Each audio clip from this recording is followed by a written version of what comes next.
This is the first of a series of videos I'm going to make on wheel building. As you can see from the tree behind me, it's Christmas time, and what better thing to do at Christmas than to learn about wheel building.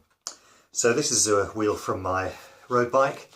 As you may be able to see, there's one or two, in fact I think there's 3 spokes that are shinier than the others. It's quite an old wheel, and I've had 3 spoke breakages altogether.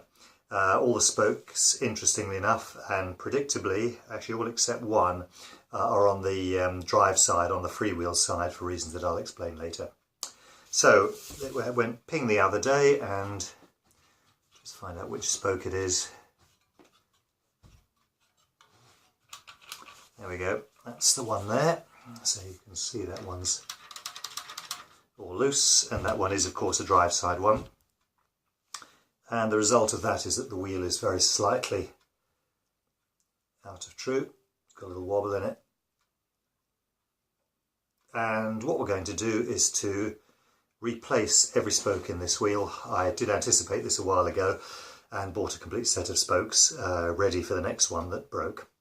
So I've now got all the spokes ready, but just before I do the start of this wheel building, I'll talk about what we're trying to achieve when we do this. What we need is a wheel which is perfectly circular, so that the rim, when you turn it, doesn't hop up and down, so the actual rim doesn't go up and down when the wheel turns around.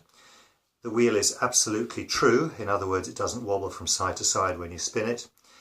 All the spokes are of equal tension, and also the dish is important. It is important that that's set correctly, and that is so that the distance between the dropouts, where the dropouts impinge on the hub here, so that the centre of the wheel rim, the centre of the tyre tread, is exactly midway between these. Now all of these adjustments can be made independently, but they're best made all together.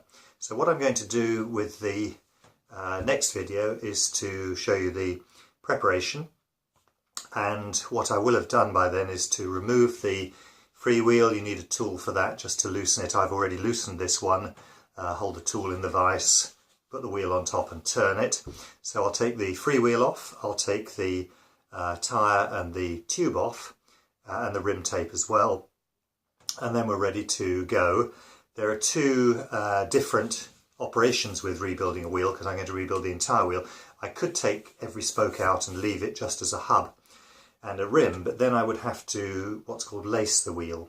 And that's the first stage in building a wheel, where you put the spokes through in a certain sequence so that it all hangs.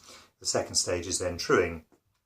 Now I'm going to cheat when I do this one, because what I'm going to do is to remove the spokes one at a time individually and put the new ones exactly back in the same way.